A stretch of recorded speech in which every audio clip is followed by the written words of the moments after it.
Baik, Assalamualaikum warahmatullahi wabarakatuh. Kita bertemu lagi pada mata kuliah Sistem Komunikasi Digital ya. Pada sesi ini akan saya jelaskan tentang bagaimana menjelaskan dari sebuah konsep line coding ya kan. Jadi line coding itu adalah sebenarnya cara-cara yang bisa digunakan untuk mempertahankan agar supaya apa? Supaya sinyal pesan yang dikirim ini bisa diterima dengan baik ya, di sisi penerima. Nah, eh, cara mempertahankannya itu kegiatan prosesnya itu dinamakan line coding. Ya kan? Dengan cara apa line coding itu sebenarnya dengan mengkodekan saluran. Jadi atau istilahnya pengkodean saluran. Eh, Pada bab line coding ini akan saya jelaskan bagaimana mengkodekan saluran khususnya untuk transmisi data digital yang diperlukan dalam proses komunikasi data. Tentunya akan saya mulai dari bagaimana macam pengkodean saluran ini ya, macam-macam atau jenisnya. Nah, untuk ke arah macam atau jenis pengkodean saluran ini sebenarnya tergantung dari jenis saluran yang akan digunakan. Pada proses pengkodean saluran ini pada prinsipnya eh, sebenarnya dia di situ prinsipnya adalah mengubah ya. Jadi ada proses mengubah informasi data menjadi bentuk sinyal lain. Jadi sehingga nanti sinyalnya tersebut nanti cocok dengan saluran yang digunakan. Misalnya saja saya ilustrasikan ada data biner 0 dan 1 ya kan. Nah, ini nanti dikodekan sinyalnya memiliki dua buah level, yaitu dengan level amplitudo 0 dan 1 volt dan 0 dan 5 volt ya. Jadi ada dua. Jadi ini misalnya seperti ini ya. Nah, ini bisa bisa menjadi 0 dan 1 volt. Bisa juga dikodekan menjadi 0 dan 5 volt. Nah, di sini bisa juga dinyatakan dengan level 0 dan plus V. Nah, ini menjadi dua kondisi ya. Nah, artinya misalkan ada contoh lain ya. Contoh lainnya itu adalah apa misalkan? Misalkan sebuah data dengan level 0 dan 1 dia. Nah, di sini nanti bisa dinyatakan dalam bentuk sinyal dalam bentuk 3, juga bisa selain 2 ya juga bisa 3. Yaitu bisa menjadi min V, ada juga 0V dan juga plus V. Ini namanya macam-macam mengkodekan level sinyalnya ya. Nah, di sini aturan sinyal menjadi level min V, 0V dan plus V ini nanti sebenarnya bisa digambarkan dari perubahan bit, ya kan? Nah, bagaimana merepresentasikan perubahan ini dengan berdasarkan perubahan bit? Akan saya jelaskan pada slide berikutnya ya. Baik, akan saya jelaskan. Oke, nah di sini adalah contohnya menggunakan menjadi level min V, 0V dan plus V tapi menggunakan aturan perubahan bit, ya kan? Coba kita perhatikan ya di sini dalam prakteknya ya. Dalam prakteknya itu nanti, nah ini misalkan di atas ya, dua sinyal level dengan dua data level. Nah, dalam faktanya di lapangan ya, pengodian saluran ini menghindari sinyal yang memiliki level DC, ya kan? Level DC itu ya ada dua, 0 volt dan plus volt, ya kan? Level DC, level DC, level direct current. Nah, di situ ada 0 volt dan plus volt. Jadi ada dua kondisi. Nah, di sini ini dihindari ya. Karena apa? Sinyal ini rawan terhadap gangguan atau noise ya, terutama jika deretannya berurutan.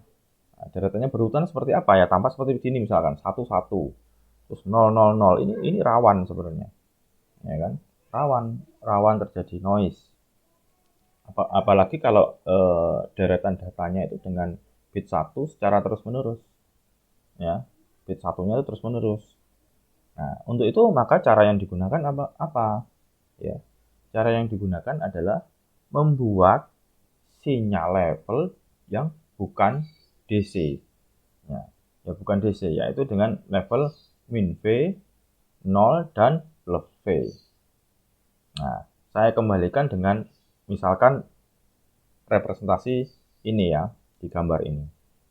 Nah, di sini kan ada dua kondisi, dua sinyal level dan dua data level. Nah, kalau yang di bawah ini adalah 3 sinyal level dengan 3 data level. Yang tadi saya katakan bahwa, nah ini dari slide yang berikutnya ini, yang sebelumnya tadi, nah dia di sini kan ada 3 level yang di bawah, yaitu min V, 0V, plus V. Nah, yang di atas cuman ada 0 dan plus V, tetapi dengan representasi kondisinya masing-masing. Nah, kalau untuk yang di gambar di atas, ini adalah mengikuti gambar A ya. Nah, gambar A. Nah, di gambar A ini adalah seperti ini. Ya. Nah, ini gambar A. Ya, dia di sini coba perhatikan dia hanya ada 2 level sinyal ya, 1, 0 dan 1, 1 dan seterusnya. Tapi ingat, kondisi seperti ini rawan dari noise ya kan, karena satu berurutan. Ya, apalagi satunya panjang gitu ya bit-bitnya. Oke, sekarang saya kembalikan ke aturan bagaimana kalau aturan 3 level ya. 3 level ya kan. Tadi saya katakan bahwa merubah ini adalah karena perubahan bit ya kan. Memang sengaja dibuat perubahan bit yang bervariasi dengan menggunakan 3 level ya. Min V, 0V dan plus V. Nah, contoh gambarnya adalah seperti ini. Di gambar B ya. Nah, di gambar B ini saya lengkapi, dia di sini adalah ya, 3 sinyal levels dengan 3 data level. Nah, oke. Coba perhatikan di sini kan ada tadi min V yang mana? Ya kan misalnya. Min V yang adalah yang seperti ini yang di bawah.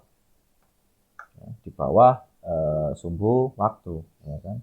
Nah, nilai amplitudenya juga di bawah nanti. Nah, ini juga ada plus V, ya kan. Nah, ini 0V. Nah, seperti ini aman. Ya, sebenarnya sih yang rawan adalah bit 1 yang berurutan, ya. Seperti yang di atas ini adalah bit 1 berurutan yang rawan. Nah, di sini kalau bit 0 nggak terlalu rawan, ya. Makanya dia menghindari bit 1 saja. Kita lihat bahwa dia di sini mengkodekan sinyalnya adalah menggunakan 1, 0, 1. Jadi menghindarikan ada bit 1 yang berurutan. Jadi seperti itu. Oke. Untuk berikutnya akan saya jelaskan masalah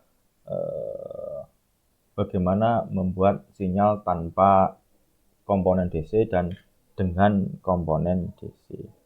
Nah, sinyal-sinyal itu tadi sudah saya jelaskan, singgung sebentar.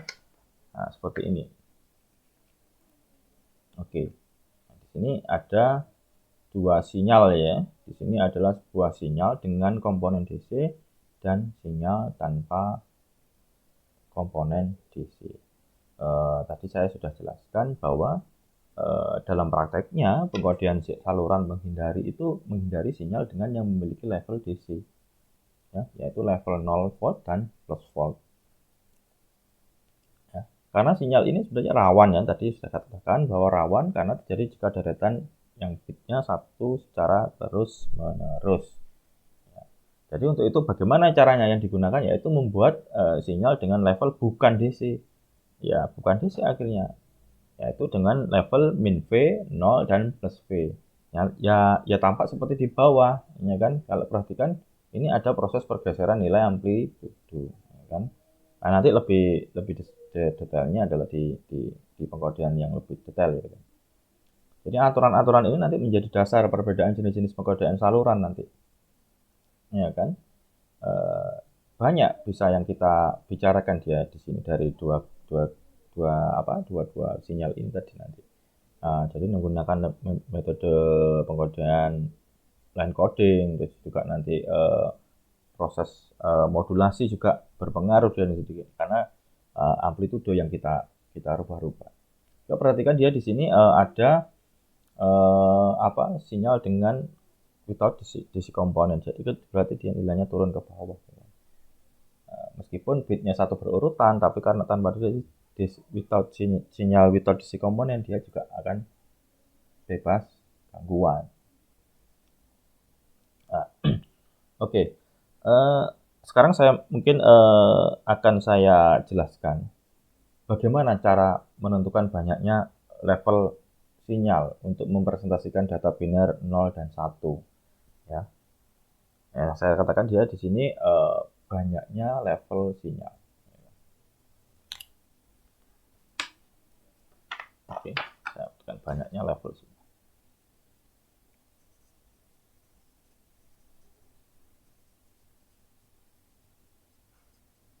Oke.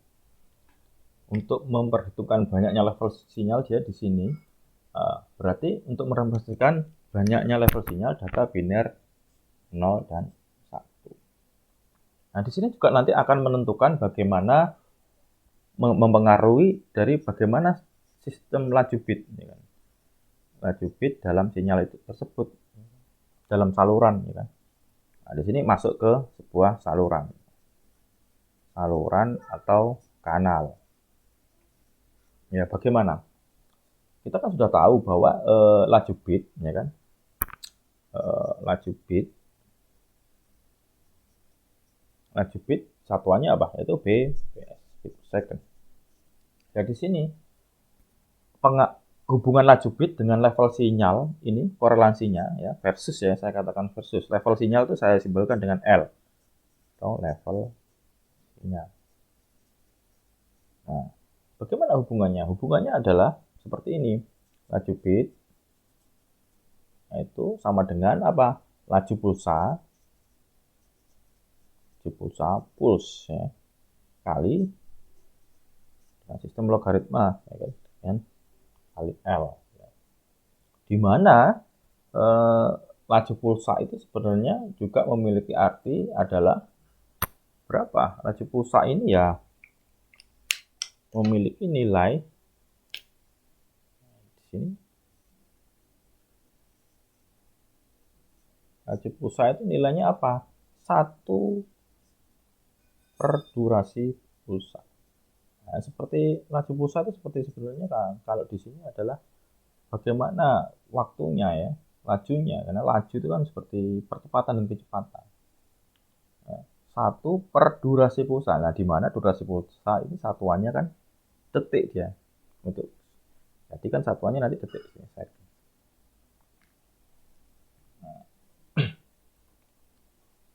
Satuannya adalah detik. Nah, sekarang misalkan ada permasalahan ya di sini. Ada permasalahan misalnya di sini ada sebuah sinyal dengan levelnya 2. Ya. Jadi saya katakan dari sini langsung levelnya 2 misalnya.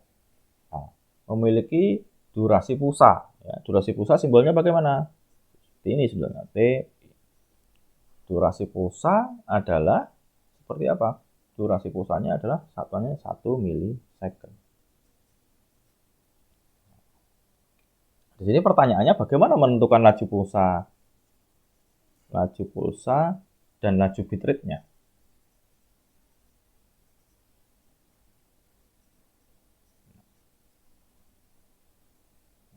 Pertanyaannya seperti ini. Bagaimana untuk menjelaskannya? Nah, berarti kita harus mencari bagaimana laju pulsa itu sendiri, ya kan? Laju pulsa kan tidak tadi kita tahu bahwa nilainya adalah 1 dibagi dengan durasi pulsa dengan satuan second, ya kan? Berarti sudah jelas bahwa jawabannya adalah laju pulsa itu berarti dia 1 dibagi durasi pulsa. Durasinya 1 milisecond, berarti nilainya sama dengan langsung saja 1000 mana mili ya. Pulsa per detik. Nah, langsung saja laju pulsanya ketemu 1000 pulsa per detik. Jadi ada 1000 pulsa per detik. Nah, bagaimana untuk mengetahui laju bitnya? Ya kan? Laju bitnya adalah berarti laju bit ya, saya tulis laju bit.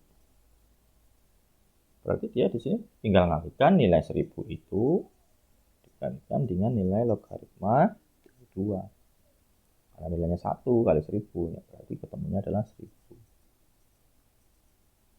bit per second. Oke, nah itu sudah ketemu. Jadi saya ulangi lagi, apa pentingnya kita menghitung laju bit, ya kan? Karena nanti banyaknya level sinyal itu, ya, saya ulangi lagi di atas, banyaknya level sinyal itu yaitu untuk mempresentasikan data biner 0 dan 1. Maka dari itu kita harus bisa menentukan laju bitnya di dalam saluran atau kanal. Nah, bagaimana ya tadi yang pakai rumus seperti ini. Jadi kita bisa mengetahui apa korelasi dari laju bit dan level sinyal. Baik, akan saya lanjutkan untuk materi berikutnya, yaitu tentang sinkronisasi ya. Nah, ini akan saya jelaskan sinkronisasi secara umum terlebih dahulu. Jadi di sini suatu hal yang perlu diperhatikan saat data dikirim melalui sebuah media, ya kan? Pada sebuah media itu adalah apa? Proses sinkronisasi. Mengingat nanti antara pengirim dan penerima itu tidak memiliki sinkronisasi yang sama. Ya kan? Tidak memiliki sinkronisasi yang sama. Nah, contohnya apa perbedaannya? Bisa ditampilkan di dalam gambar berikut, ya kan? Kita perhatikan dia di situ banyak terjadi perbedaan sinkronisasi ya antara pengirim dan penerima terhadap keberhasilan pengiriman pesan yang ditunjukkan pada level sinyal seperti ini. Kalau kita perhatikan dia di sini, misalkan blok 1 ya, level sinyal 1 itu dia terbaca menjadi 2 kondisinya karena dia terhimpitan 1-1. Jadi deretan bitnya menduplikasi kalau kita perhatikan. Coba perhatikan dia di situ tidak hanya terjadi pada level bit sinyal 1 saja, tetapi level bit 0 juga bisa terjadi duplikasi atau replikasi tadi. Nah, ini akibat proses sinkronisasi yang buruk ya. Karena dia di situ ada kesalahan penerimaan data akibat kesalahan sinkronisasi. Kalau kita bisa memahami bahwa sebenarnya di dalam proses sinkronisasi itu transmitter mengirimkan pesan 1 bit pada 1 saat melalui medium ke receiver. Jadi prosesnya adalah itu. Ya, begitu dikirim 1 bit ya di sini pada saat tertentu dia melalui medium ke receiver. Nah, di situ receiver juga harus bisa memberikan penanda atau menandai awal dan akhir blok dari bit. Ya. Awal dari sini saya berikan start, ya. Jadi sini end. Caranya adalah seperti itu secara logika secara umumnya proses sinkronisasi pada komunikasi data digital. Ya kan? Jadi proses penandaan itu juga harus diketahui durasinya juga, time period. Ya. Nah, dapat ingin kesalahannya ada time yang ternyata bisa memunculkan bit yang mereplikasi atau mengganda. Nah, dia di situ juga harus diketahui durasi untuk masing-masing bit sehingga nanti dapat sampling atau sampel lajurnya dari timing untuk membaca masing-masing bitnya. Nah, kan? Nah, ini nanti dalam protokol komunikasi ini dari tugasnya dari proses timing itu tadi. Ya, proses timing itu harus tepat bisa membaca masing-masing bitnya. Misalkan dalam konteks misalkan ada perbedaan 1% misalkan. Dia di situ berarti clock receiver, ya, saya katakan clock receiver di sini. Nah, clock receiver ini 1% lebih lambat, ya kan? Bisa juga lebih lambat, bisa juga lebih cepat daripada clock, ya kan? Clock apa? Clock transmitter, ya kan? Saya geser ya. Oke. Clock transmitter. Nah, ini akibat kesalahan proses timing yang nggak tepat. Ya, misalkan saya katakan dia di sini 1% ya, berarti kalau kita bandingkan antara clock receiver dan clock transmitter ini terjadi gap 1%. Nah, misalkan pada prosesnya kenapa? Misalkan pada proses sampling. Pada sampling pertama nanti akan meleset dari tengah-tengah bit atau middle bit. Ya, dan setelah itu pada jumlah waktu tertentu nanti ya akhirnya error. Tapi kalau dari sini dalam proses contoh Di gambar ini dari awal, ya kan? Error sinkronisasi itu nggak harus dari awal, dari proses tengah juga bisa terjadi. Nah, nanti secara detail mungkin bisa dijelaskan bagaimana proses asinkronus, ya, bagaimana proses asinkronusnya juga, bagaimana transmisi asinkronus, ya kan? Akan secara detail. Jadi nanti ada juga teknik bagaimana mendeteksi error. Nah, itu banyak sekali nanti materinya.